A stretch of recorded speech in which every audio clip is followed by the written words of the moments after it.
ආයිබෝවන් කියලා පිළිගන්නවා. eShop web application එකක් හදන 10 වෙනි වීඩියෝ එක තමයි අද අපි කරන්න යන්නේ. අද අපි වීඩියෝ එකේදී කතා කරන්න යන්නේ user profile එක. ඩිසයින් කරගත්තේ කොහොමද කියලා තමයි අද අපි කතා කරන්න යන්නේ. අපි එහෙනම් කොහොමද බලමු ඩිසයින් එක තියෙන්නේ. මෙන්න මේ විදිහට home එකේ open වුණාට පස්සේ මේ header එකේ my shop කියලා drop down එකක් තියෙනවා. ඒකේ my profile කියන එක ක්ලික් කරාම තමයි අපිට profile එකට යන්න පුළුවන්. user profile එකට යන්න. මෙන්න මේ විදිහට ආට පේනවා මෙන්න පැත්තේ වම් පැත්තේ මෙතනින් new user කෙනෙක් email එක තියෙනවා. ඒ වගේම මෙතන name එක මෙතන වැටලා තියෙනවා. ඒ වගේම mail එකක් තියෙනවා. මෙන්න මේ විදිහට name එක email එක වැටලා තියෙනවා. ඒ වගේම මෙතන යටින් මෙතන profile එක update කරන්න පුළුවන් විදිහට process කරගෙන තියෙනවා. මෙතන ක්ලික් කරාම file choose එකක් on වෙනවා. ඒ වගේම ඔයාලට පේනවා ඉතින් මෙන්න මෙතන first name last name mobile number වගේ ටික මෙතන password email register date එක ඒ විදිහටම ඒ වගේම address line 1 address line 2 ඒ වගේම province එක ඒ වගේම district එක ඒ වගේම city එක වගේ දේවල් add කරගෙන ඉතින් ඒ වගේම අපිට postal code එකත් ඕන add කරගන්න පුළුවන්.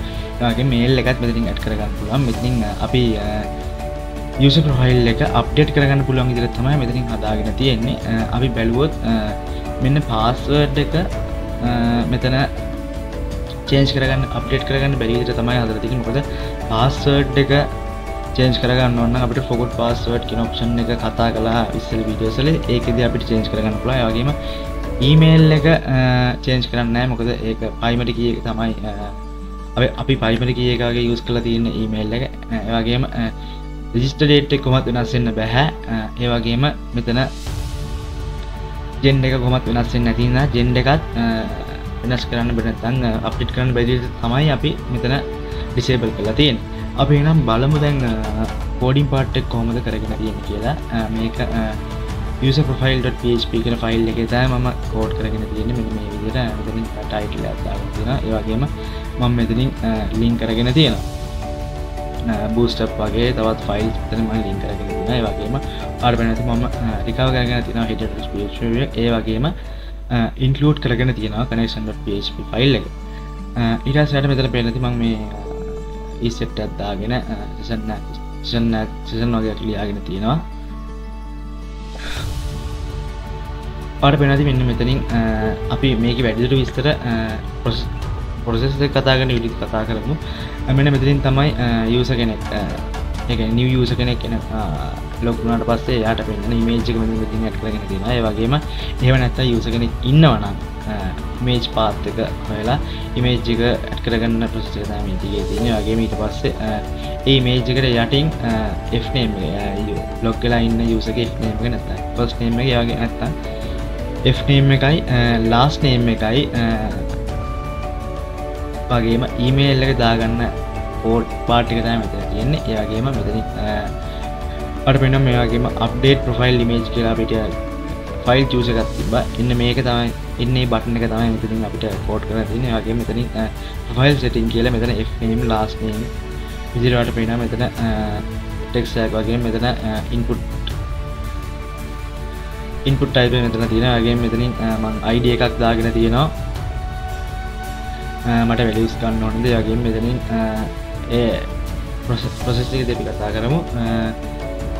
log line user ගේ last name first name email පෙන්නන්න තමයි මෙන්න මෙතනින් මම value එකට php script එකක් දාගෙන user detail එකේ mobile password වගේම දේවල් add කරගෙන තියෙන්නේ. ඊට පස්සේ අපිට පේනවා ඇති මෙතනින් password එක වගේ disable කරලා තියෙනවා. මොකද ඒක සාමාන්‍යයෙන් අපිට forgot password එකේදී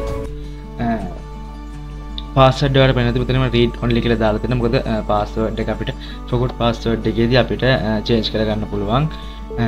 email එකත් අපි read only දාගෙන තියෙනවා. මොකද email එක primary key එක use කරන හින්දා email එකත් වෙනස් වෙන්නේ නැහැ. ඒ වගේම register date එකත් අපි read only දාගෙන තියෙනවා. ඒ වගේම ඔයාලට පෙන්නුවත් gender කියන එකට මම read only එක දාගෙන තියෙනවා. මෙන්න මේ විදිහට gender එකටත් මම read only එක දාගෙන මෙන්න මේ විදිහට PHP code එක script එකක් දාගෙන මෙතන gender name user detail එකේ gender name එක මෙතන add කරගෙන තියෙනවා. අපි ඒක වැඩිදුර විස්තර user profile එකේ process එක කතා කරන වීඩියෝ එකේදී කතා කරමු. මෙතනත් අපිට පේනවා මෙතන read only කියලා දාගෙන තියෙනවා. ඒකෙත් අපිට change එකක් මෙතන කරන්න බෑ. ඒ වගේම ආඩ ඉස්සෙල්ලා දැක්ක update my profile කියලා බටන් එකක් හදාගෙන තියෙනවා. ඒකේ මම on click එකක් එතන දාගෙන තියෙනවා. PA function එක ගැනත් ඉස්සරහදී කතා කරමු. මෙන්න මේ විදිහට තමයි design කරගෙන තියෙනවා. මම මේ design එකට booster තමයි use කරගෙන තියෙන්නේ. ඉස්සෙල්ලාම පෙන්නුවත් මෙන්න මේ විදිහට මම booster file එක මෙතනට link කරගෙන තියෙනවා. මෙන්න මේ විදිහට තමයි මම design එක කරගත්තේ. අපි process එක ගැන ඉස්සරහ වීඩියෝ එකදී කතා කරමු. එහෙනම් මම හිතනවා ඔයගොල්ලන්ට වීඩියෝ එක තේරෙන්නේ නැති කියලා අලුත් වීඩියෝ එකක් හම්බෙමු. එහෙනම් බලපු ඔක්කොටම thank you.